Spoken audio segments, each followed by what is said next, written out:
Welcome to Reality Tea Times 2, the podcast where we discuss all the trash reality TV we love to hate. I'm Tanika, and today we are going to be discussing Love is Blind, episode 6.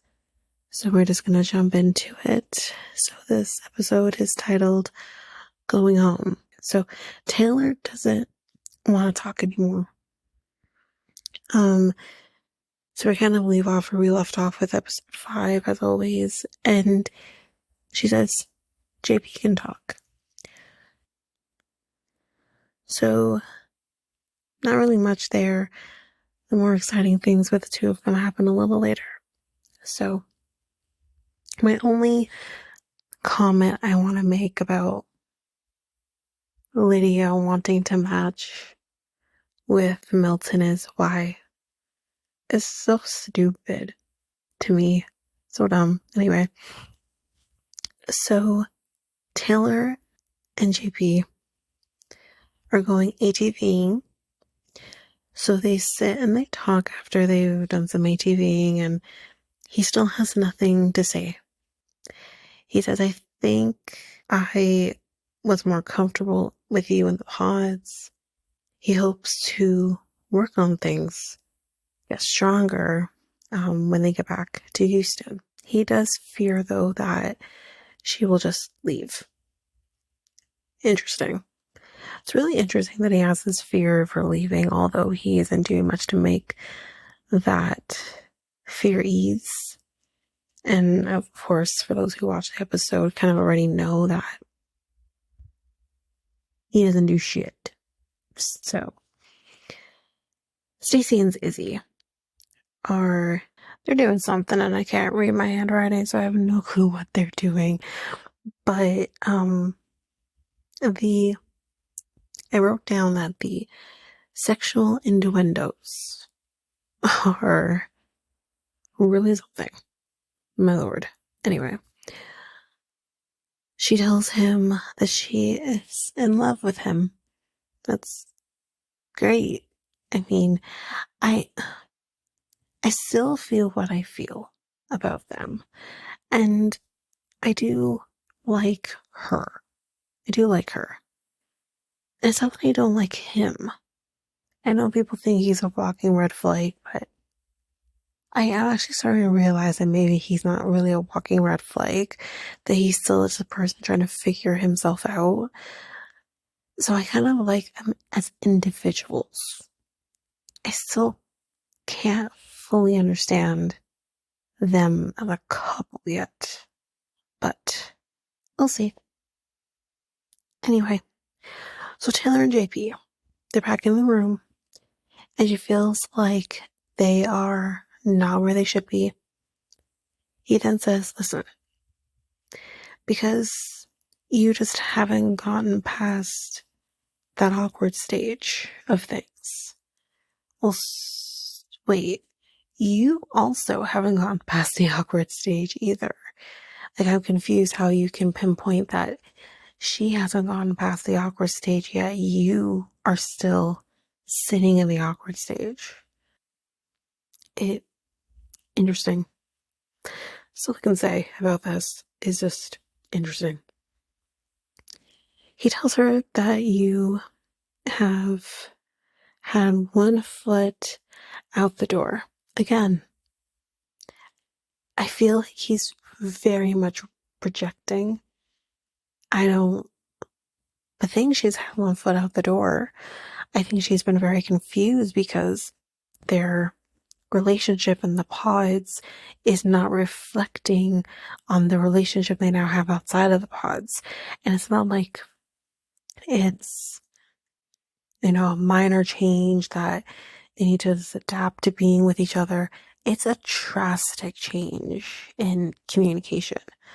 And yeah. It doesn't make sense. And I think she was sensing that something is off. This doesn't make any sense.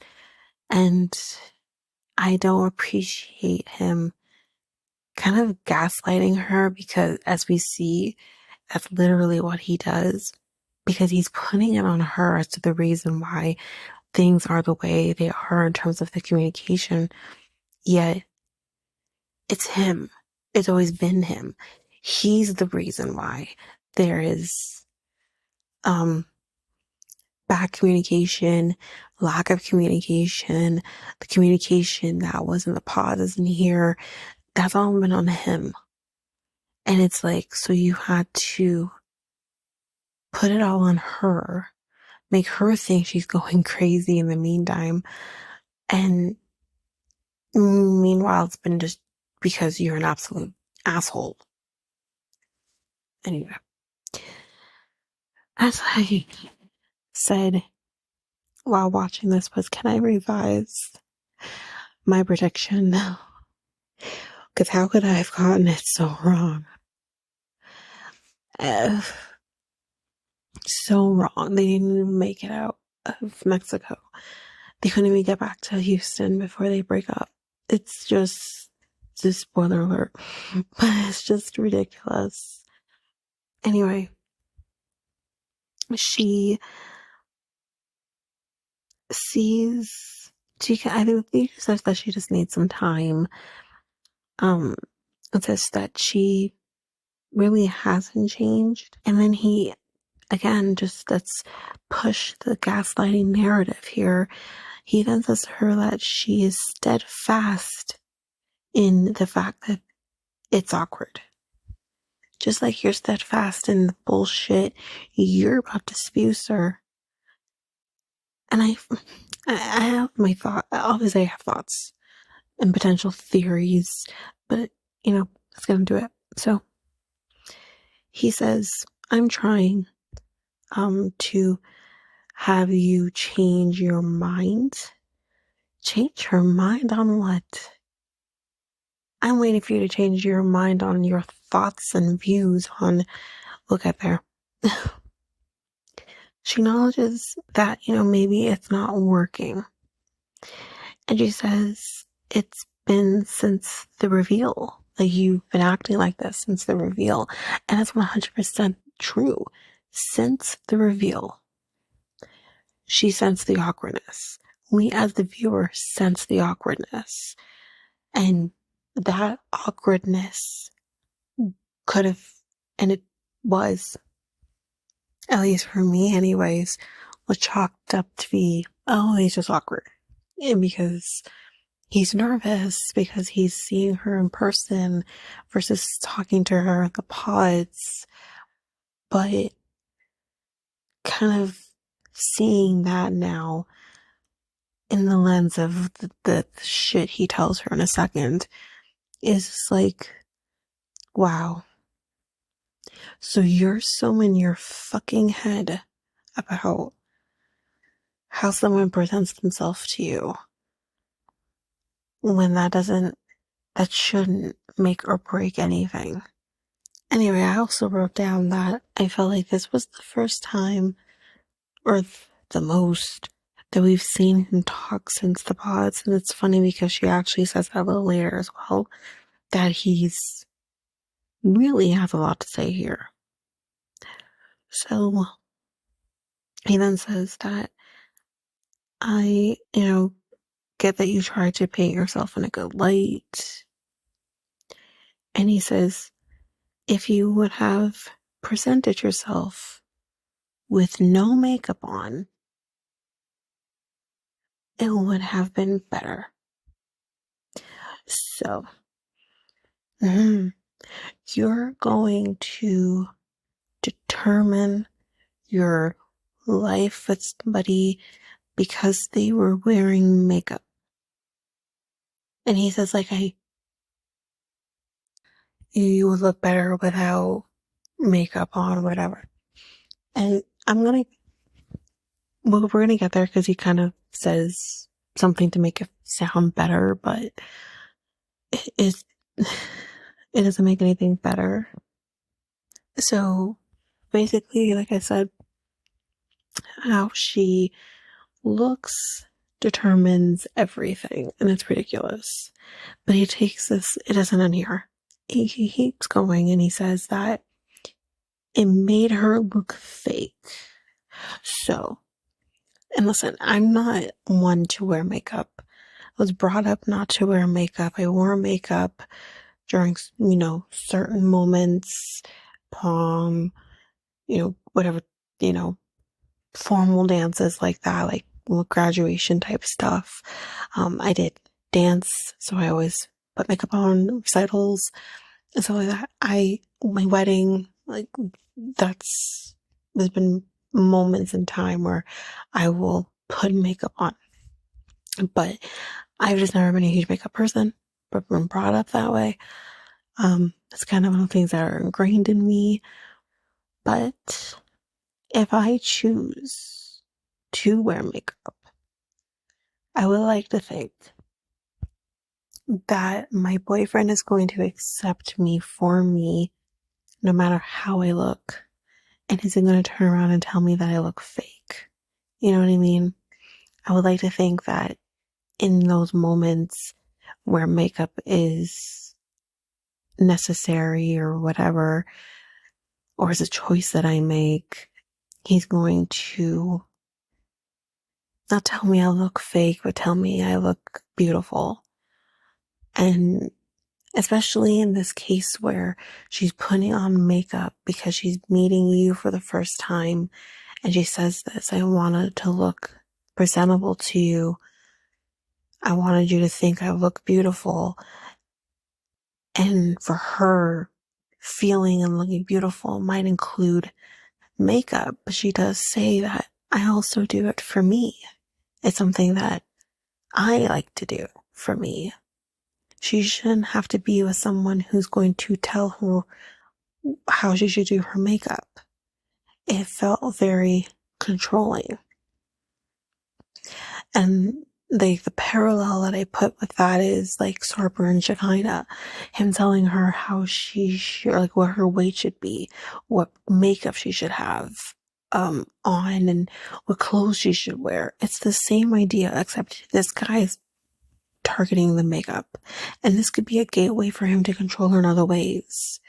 It might not end with the makeup, but like this is clearly a way for him to have control over somebody. I don't give a shit that if you don't like the makeup or not, but there are moments in time where makeup is necessary. Like, again, I feel like we've seen this before. If she's wearing makeup like on her wedding day, are you going to turn around and tell her she looks fake? Are you really going to do that? You know what I mean? It's just so unaware of life that it's saddening. And for a man to tell a woman how she should look, no matter what that may be, is also just so blatantly disrespectful, blatantly ignorant, and tone deaf. And this guy is all of the above. That's just the tip of it, though. I'm sure there's a lot of other things that he has going on with him, but that's just the tip of it. It's just, it angered me, made me feel horrible for her, made me mad at myself for thinking that these two were going to make it work and we're going to go the distance because he's an absolute asshole. Ugh. And the fact that you decide to not talk and get to know the person you're supposed to be marrying at the end of this, all because she's wearing makeup and to you that's fake, then sir, you're not ready for any kind of commitment. Not at all. You are a sorry excuse of a human, and you really should personally, I think you should say the fuck alone, and no one should have to deal with your nonsense. But the world we live in, everyone deserves to find their other half. So before you do that, then you should consider some therapy and find out why you have such a visceral reaction to a woman wearing makeup. Something so small, something so just basic, and for you to have an argument or a disagreement or this kind of reaction so petty is something you need to tackle before you allow any woman to have to deal with you personally. I'm sure he's a great guy in other aspect. I believe he's a firefighter. I'm sure he's fighting the good fight with the fires and whatever else that, come their way. But all that aside, doesn't mean that you're someone that should be in a relationship. I think he has some demons he needs to tackle. And don't let somebody else have to deal with your demons until you have dealt with them yourself. But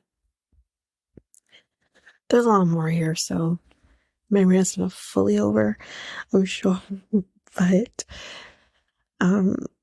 yeah. So he then starts, saying to her that she's caked on her face, her fake eyelashes. I mean, again, sir, have you never been with a woman? I'm not saying that fake eyelashes are the way to go. I think some women go crazily overboard with their eyelashes to the point where if you blink too much, you might fly away. But I'm not saying that, but there are some people who are not blessed with long eyelashes. That's the look some of them want to have. And honestly, I feel like Taylor's eyelashes, I've never noticed them. And usually if they're too long, I notice them. So that says something. I don't think she has crazy eyelashes, clearly, because if she did, I would notice. So it's not like it's crazy. Maybe I'm wrong. Maybe I haven't noticed, but usually I notice the long eyelashes. So, some women want to tackle that look of long eyelashes for whatever reason. And one of those reasons are they just don't have long eyelashes and they want to have that, or they have minimal eyelashes and they want to have that, whatever reason. Don't shame a woman because they have fake eyelashes. At the end of the day, I don't care. It doesn't bother me. I'm not wearing them. I have fortunately been blessed with long eyelashes, whatever, not like ridiculously long, but I have long enough eyelashes and whatever. And some people will say, oh, and again, who's to know? I don't know if she had fake eyelashes on. She could have honestly had mascara on, which gives you the effect, if you already have the eyelashes, of having long eyelashes. But it's just like, what actual fuck is happening right now? Because like, listening to how he spoke, it's like, have you never been with a woman who's had to wear makeup? Have you never been with a woman wearing makeup? Are you trying to seriously tell me that you're not attracted at all to women who have worn makeup in front of you or whatever? Are you really trying to tell me this? It doesn't make any fucking sense that you're a man in the 21st century, 2023, who isn't been with someone wearing makeup at some point in their life wearing makeup. What is I'm literally completely flabbergasted by this man. Because I'm like, this cannot be possible. Like, even me, like I said in the beginning of this, I'm not a huge makeup person. I've not been brought up to wear makeup. It's just how I was brought up. But that's not to say that I've never worn makeup. Like I said, I have worn makeup. I've worn like lip gloss, which is technically makeup. I've worn blush here and there. Whenever I had interviews, I would do the blush. I would do things like, when we did in-person interviews, prior to me having my job now, I would wear some form of makeup. It's not fucking possible. It's just not fucking possible to find a woman in this day and age or in any day and age, really and truly, who has not worn makeup a day in their life. It's just not possible. And then not to mention you're going to marry somebody, so chances are she's going to wear makeup. You, there are men out there in the world who put on makeup. Who gives a shit? Like, ugh. I don't get it. I don't get it. I don't, I know he's a man's man and whatever, and man's man don't wear makeup and stuff like that, but it's just like, and that's when I wonder, is it more about the fact that it rubs off on him? Is it that he doesn't like the look, the aesthetic? Like, I don't get him. This guy's an absolute idiot. I don't get him. Let's continue.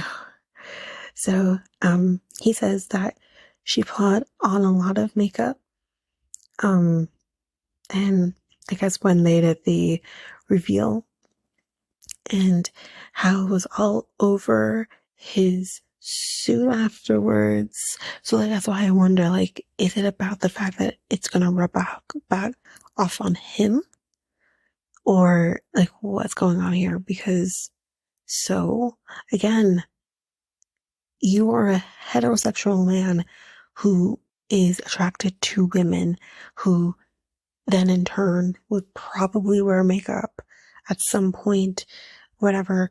And then if you kiss them or hug them or whatever, yes, it's gonna wash off though. Motherfucker, it's gonna wash off. Makeup doesn't just sit on your clothes, it does wash off. Like maybe like mascara or whatever might be harder to wash off, but it's not like it's gonna it's like, again, sorry, I don't want to put it here, but if you don't want makeup rubbing off on you and you don't want to deal with it, may I suggest not being with women. I don't know what to tell you. Because at some point, like I said, you're not going to come across a woman who doesn't wear makeup. Or not so much who doesn't wear makeup, but who hasn't worn makeup a day in their life. Like, I want to know, where does the line cross? Like, when can I wear makeup versus when can't I? You know what I mean? And again, she's a working woman. She's a teacher. She might want to wear makeup. Even if it's a little makeup. Even if it's like, you know, eyeshadow and like blush or foundation or whatever. What's the problem? Guy's fucking delusional. Anyway. So, she says, nope, I am done for tonight. I'm done with this conversation. She does get up off the bed and walks away, but then she does come back. And she says, I wanted to look my best for you, which I did mention before. And this is something women do. We wear makeup. No shit. He takes this absolutely way too deep and says seeing her with the caked on face, so he keeps saying that shit, made him wonder if this is an everyday thing. So, but it goes deeper, and he says, basically, putting on a completely different face. So, okay.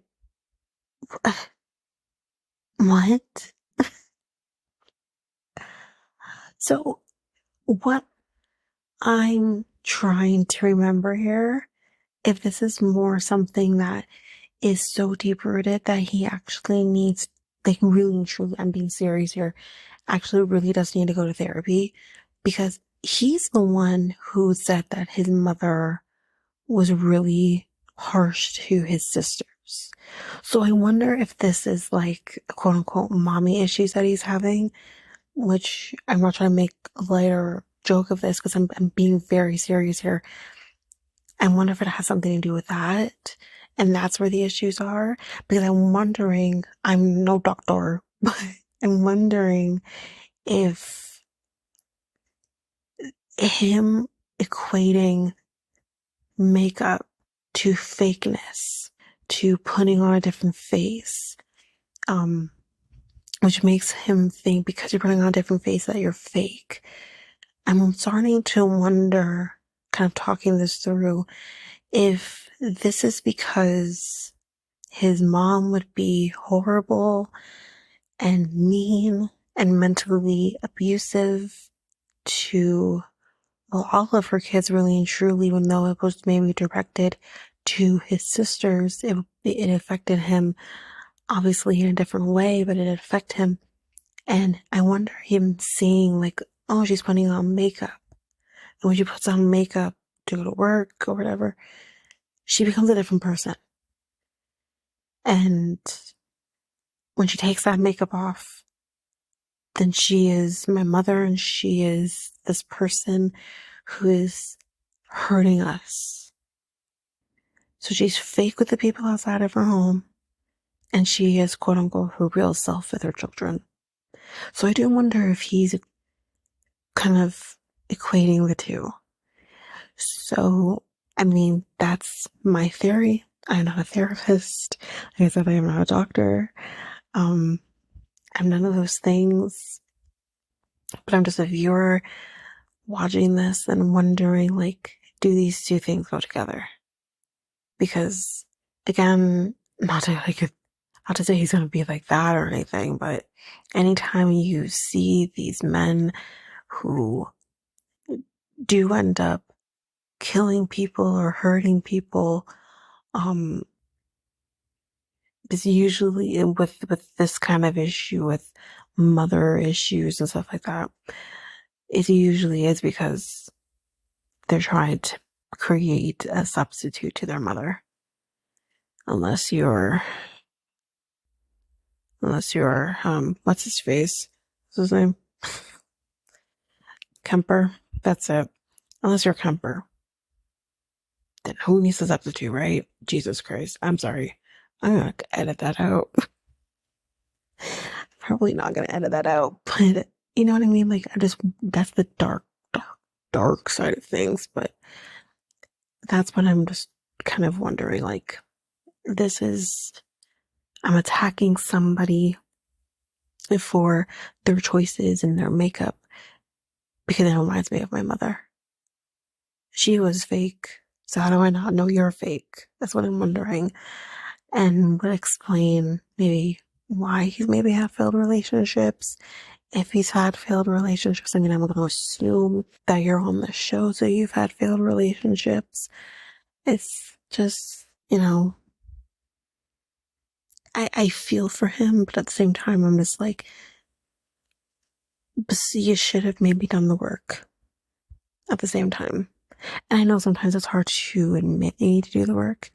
Maybe you should have done the work. He wants this face that she has now, the face with no makeup on, but that's not up to you. And she says, you didn't know this face before, so how can you make a judgment at the reveal when you didn't know my makeup face, you didn't know my non-makeup face, you didn't have a face to look at. We've been talking to each other through a fucking wall, like, and he doesn't seem to understand that as she's saying it, but she has to say it again, like, you did not know a face. You knew a voice, and you fell in love with me based on my voice and the things that I said to you and the things we connected on. It kind of takes away from the entire experiment, where after the experiment you say, no, you see, I don't like that because you're wearing too much makeup. It takes away from the fucking experiment. And I would say that about anybody who comes out of this.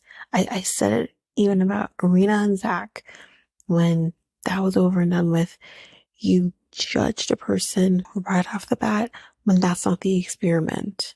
And it was worse coming from Arena because this was a person who had dealt with, her looks not being maybe quite what you wanted it to be, being judged for that and bullied because of it. And I don't know his life. in terms of how he looks and how he deals with that. If he's had any issues throughout life with that, I don't know. But you are judging a person based on how they look, although you went to this experiment to bypass that, and you immediately judge her for it. As soon as you see her, you immediately judge her for it. And you create this narrative in your mind of, I am no longer attracted to you. The minute those doors opened, I'm no longer attracted to you because you're wearing too much makeup. Give me a fucking break. I just, ugh. Anyway, he says, this is why he just wasn't communicating with her. He basically says that the makeup fucked him up so badly, I guess into silence. And I'm just like, if makeup can make you not communicate with your partner, again, you should not be in a relationship, a committed one at that. You should stay single and work on your stuff because you're not going to be of any, you're not going to, I don't want to say of use or value, but you need to be right with yourself, right with your mental state before you enter into a relationship. And also, you need to learn how to respect women for everything that they are and everything that they have to offer. Makeup and without makeup, whatever. You need to understand that before you also enter into a relationship. Because if you can't respect a woman and the choices that they make when it comes to their makeup choices, then you're gonna be single for a long time. It's like, so he then tells her, just don't wear the makeup and everything's gonna be fine. And she says, I will do what I want. Amen. And he says, go on then. They're basically inviting her to leave. She says, I am done with this convo. Again, she says she's done with the conversation. He says, good. That's fucking lovely. And he continues to say that he doesn't understand what he is saying that is bad when he says he prefers her without makeup. And I said here that, but that's not what you're saying. You're trying to twist the words and make it seem like you're complimenting her. You're not fucking complimenting her. You're not saying, oh babe, no matter what, like you look absolutely beautiful without makeup, with makeup, whatever. You're not saying that. You're not because I think some women I'm not saying all women, I'm saying some women could feel insecure about being around men without makeup. But, a man can say to her, you look beautiful without makeup. You know what I mean? Like, there's a right way to say that, to compliment her when she is no makeup, fresh faced, all of that. The great ways to say that. But that's not what you said. You literally told her, you look shitty with the makeup on. I don't like you wearing the makeup on because it's caked on and you look fake and this and that. So because I don't like it, stop doing it. And never want to see you with makeup on again. You can throw this shit out. You don't need it because I don't want you wearing makeup. That's what you're saying. That's the problem. You're not complimenting her. You're judging her. And for him to say kind of at some point here, he says, some women would be happy that I said this, but you're being mad at me because I said this and I don't understand. And it's like, any woman, the way you've just worded it, would be upset. And I guarantee they have been upset because, sir, you're single. There's no way in fucking hell that he hasn't said this shit to somebody else. And I'm sure some women have given in and chosen to not wear makeup because he told them to. Um, but in the long run, like, no one wants to live their life being controlled by anybody. Doesn't matter who that person is, they don't want to be controlled by them. So chances are, eventually, a woman's gonna get sick and tired of that and say, fuck it, I'm out. And as soon as they are, they're out with makeup on their face. Or, for some men, they like long hair and, a woman finally leaves and cuts their hair and whatever, you know what I mean? Like, that's the energy he's giving of, you need to look a certain, he's giving Serper energy. Like I said earlier, you're giving Serper energy of, you gotta have this weight and you need to look this certain way, because you're a doll. You're not a human. You're my plaything. I'm not saying he's going as far as that, but it's just no respect, no boundaries to her likes and dislikes and her wants and her needs. So he says that he doesn't care if she stays with him tonight. Like, he literally doesn't give a shit if she leaves or she stays. Cool. Great. So they are trying to find the good in each other right now, which I don't understand why. Like, they're complimenting each other to some extent or whatever. And I literally wrote, nope. Stop it. It's done. It's over. Like, why are we, beating a dead horse at this point? And this is where I wrote that I would like to revise my predictions because this fucking guy doesn't deserve to have her. So, anyway, she does finally leave, and she'll be staying in her own room tonight, and they will be touching base, I guess, in the morning to talk. So now we see that we're going to be heading back to Houston. Now it's the next day, but before we do, we have more with Taylor and JP. So he admits now that if this was partly his fault. No, sir, this was all your fault. This whole fucking thing was your fault. Your reactions to this was your fucking fault. This isn't a partially your fault and partially her fault. And no, sir. In the words of the law, you hold 100% liability. That's all on you. Like, how is any of this her fault? How is any of this her fault? How does she hold any responsibility to this? She didn't walk in the room and say, I really hate it that you keep wearing America shirts and shorts and America. Like, you know what I mean? She didn't say that to you, although I would have, but she didn't say that to you. No, you told her she wears too much makeup. Even though nothing matters, but let me just preface that I thought she looked beautiful at the reveal. I didn't think she wore too much makeup. I thought whenever she wore complimented her. So what the fuck are you talking about?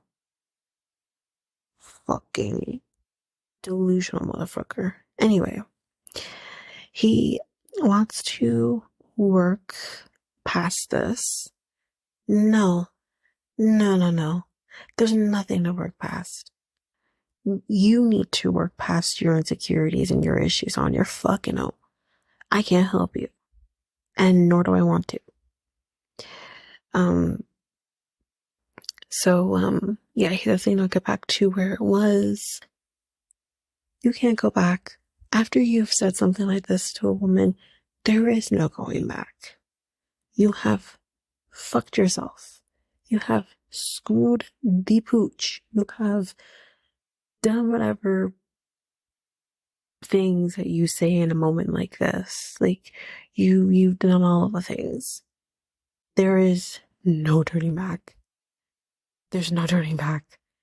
And the fact that you think that it's possible to turn back time, sorry, not in the words of Sheriff. I could turn back time. I would not find a way. And you cannot take back the words that I've heard her. So, no, there's nothing you can say or do. Um, so, she says, listen, how I felt in the pods, I could have stayed there for the rest of my life with you, and I could have pictured spending the rest of my life with you, but now, not to, not so much. Sorry, not so much, she said. We are just not where we should be. And she doesn't feel he is the man that she fell in love with in the pods. That is for damn certain. This man is a complete fucking stranger. This man is not who we saw in the pods. Because he got so fucked up by her makeup. Anyway, she thinks, the make thing so yeah, she thinks that the makeup thing is an excuse on his part. She doesn't feel comfortable anymore, and she doesn't think that they should be engaged or be together. So she's officially done. This is done, this is over, and he wishes that they would have, healed things and worked on things from the first day. And she said, maybe they could have changed things. Who knows? And he apologizes for making her feel that way. So then why did you ever make her feel that way? Yeah, so he's sorry.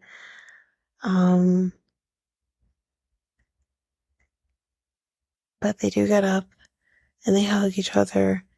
And he says he's sad. I don't care.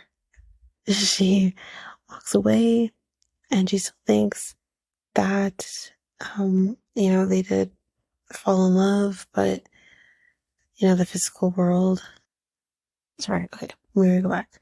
She does say that, she still feels like love is blind, because she did fall in love, but the physical world changed things, and she feels like there was nothing there when they hugged and they kissed, and I'm assuming she's referring to when they met, in the reveal.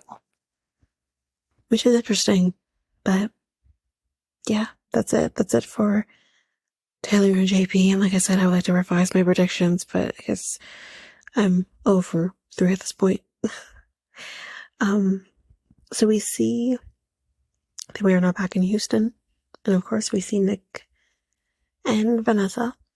And we see the couples kind of telling their family and their friends that they're engaged. So, 21 days until the wedding. Stacy and Izzy are, talking wedding plans, fun. And then Milton and Lydia, he's sitting on the counter, which apparently is something that he just does, because he can. And Lydia's on about it. She says, we have chairs for a reason. I kind of have to agree with her. So Milton doesn't have much of a work-life balance because he is the younger guy. If they need him somewhere this time, kind of give him short time notice. He kind of has to just be there, which means that because she is off work at the time that he needs to start work, they're probably not going to see a whole lot of each other. But the silver lining, he works 4 days and he's off for 3. So there's that. So then it looks like Izzy's mom is fully on board with everything that's going on here. She questions whether or not Stacy's really in it. This is the right girl and whatever. And, she's obviously having some doubts, and which is then creating Stacy to have some doubts because she's thinking, does she just not like me? What's going on here? But, she knows that, sorry, so his mom knows that it may be more about him than it is about Stacy, because the mom says apparently to him that she knows that he's not really ever fully confident with a partner. So what is different about her? Because it's basically what his mom is trying to figure out. So then we're gonna go see Milton's apartment, and y'all, it is pretty freaking bare. There's not much here. But we do have a cow rug, and I think we have another one in the room. His room.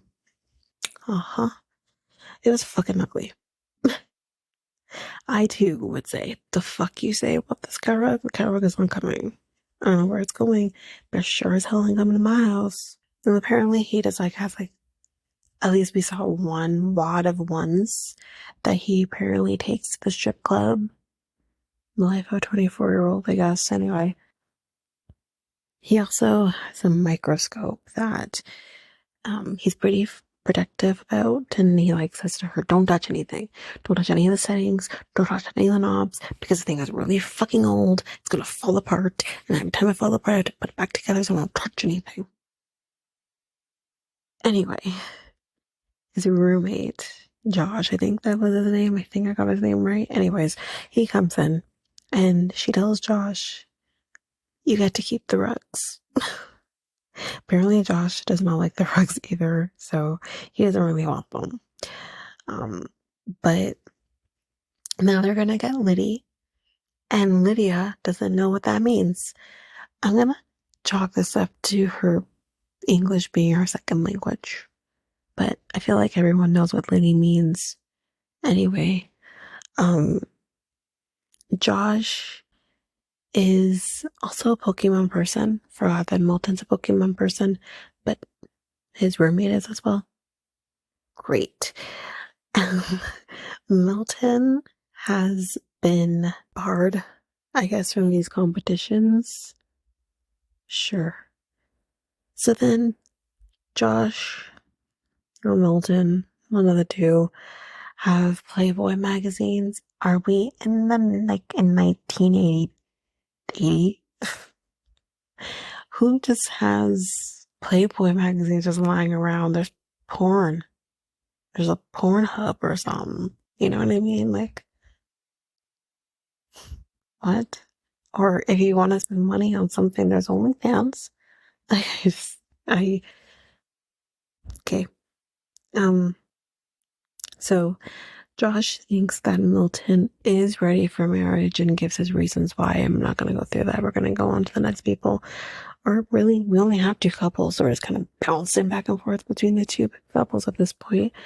So we are going to Stacey's home. She has bought a home that she is kind of in the middle of renovating. But this will also be his home. So she has a trophy that says Snappy Stacy or something like that. Snappy Stacy, which I want to know why. Anyway, she has a very organized closet. She has her sparkly clothes in one spot. She has her jackets in another spot. She has her shoes in one spot. She's very organized. She's very organized. But now she says she wants to talk some finances. And she says to her it's important when it comes to savings and stuff like that. 401k. She is thinking ahead about, if the HVAC goes out. She says it most likely will, because this is an older home. I don't believe it's been changed for a while, so it's probably going to go out. That's $20,000. So she thinks ahead. And she asks, if it were to, and when it, has to be changed, how would that work in terms of the finances? Do I deal with that? Do we both deal with that? And he says that he would like to handle the house things, stuff like that, on a 50-50 basis. And She doesn't ask, like, what about dinners out?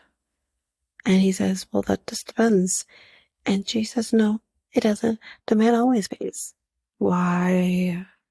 We're in the 21st century. Why does the man have to be the only person who pays for dinners out? Why can't you pay for dinners out? I'm not saying you should, go halvesies. I'm not saying that. I don't agree with that. But, like, you can't pay too? I don't need a man to pay for me every time I go out. I can pay for my damn self. I work. I work hard for my money, And he also works hard for his money. So, like, it doesn't have to be just him. I didn't like that personally, but and for someone who says like she's independent, she does her own thing, I'm like, I wasn't expecting that from her, actually. Um, but she says that she's never split dinner before. You don't need to split dinner. You can pay once and he can pay the next time. Like, what the fuck? Um, so she doesn't want a man to pay for everything in the same light. She just doesn't want to pay for dinner. Um, she just says like for her it's important that she doesn't hurt for money. She says she comes from a family, I guess, that really worked hard for their money, and she doesn't want people to rely on the money that comes from her family. She wants people to basically think that she has no money and that her dad can't come and bail them out of situations, even though he financially probably can and would, but she just doesn't want people to take advantage of her, I believe was the term she used. So, which is, again, 100% understandable. Um, but that still doesn't mean that you can't pay for dinner. You know what I mean? But anyway, she also says that she wants to be able to have like the finer things in life, go on nice trips and eat nice food. And he says like he isn't really used to a woman who wants the finer things. Because he's kind of more used to more laid back women. And she mentions that I think I said that already about the family and everything like that. So, um, they do seem to, come to an understanding and come to an agreement here and work on those. Seem to be on the same page with that, but I still found it really interesting. It made me think back to what Johnny said of the problems will start when they're out in the real world. I hate to say it, but was she right? We'll see. But now it's 18 days before the wedding, and we see Leah just sitting in a restaurant, waiting for someone, trying to act like I don't know who she was waiting for, but you know what I mean? We all know who she's waiting for. And then we see Uche. You walk in, and I wrote, oh God, here we go. And he says, he gets to the table, he sits on the table, and he says, I guess we have a lot to talk about. And he says that she says, I regret leaving you like that. And I do love you. And she talks about her connection with him and then says, my heart is still in your hands. And she wants him. And she still wants to be his other half. And that she would marry him. And I wrote, no. Oh God, no. Please, no. No. Basically, picture the Michael Scott meme when, for those who are Office fans and watched that episode, when he realized Toby was coming back. Yeah. After he moved to, where was he going? Puerto Rico? I can't remember. Colombia. One of those places. Anyway, yeah, that meme. That's the meme. That was my case. But, that's it. That's it for episode 6. for Love is Blind. So episode 7 will probably be a little late. I'm going to try to get it out to you by Saturday afternoon, just because with timing and everything, planning to do it that day with Sharon. So we will get Sharon back on. We can talk about these 3 episodes on a whole. Talk about this episode, obviously, mainly, but we can kind of talk about situation with JP and Taylor, as well as I haven't finished watching episode 7 yet, but whatever the fuck happens between Ilya and Uche. So we'll be talking about that, of course, obviously, but yeah, so I'll have that to you by Saturday afternoon is my goal, hopefully. But again, this patience is greatly appreciated by everybody, and thank you for it. But in the meantime, I will be working on getting the 90-day episodes over to you so you can enjoy. But that is it for episode 6 of Love is Blind. So if you like what you heard, please share Reality Tea ×2 with everyone in your life.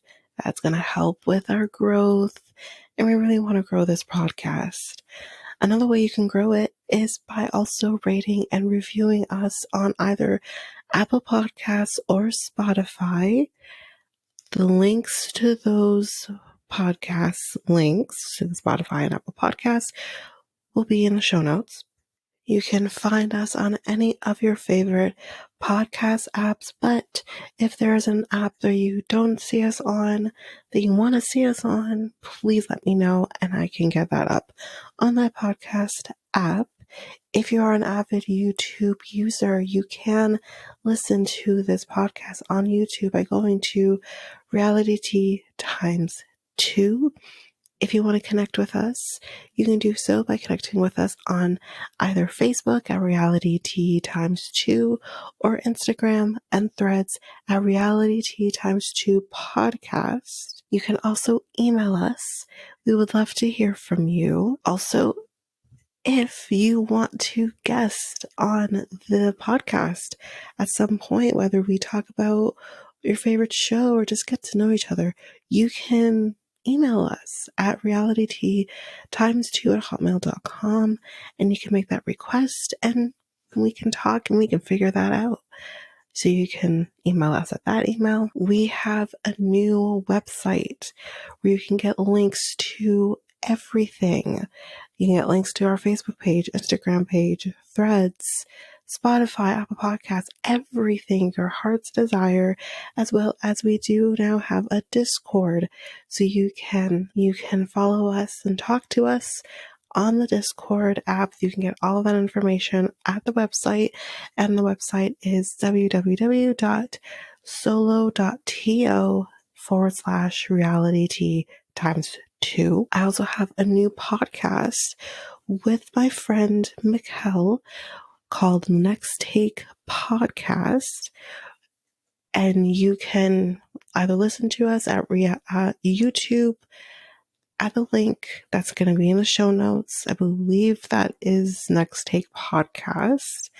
And you can also go to our website. There you can have all the links to all of our social medias, email, everything.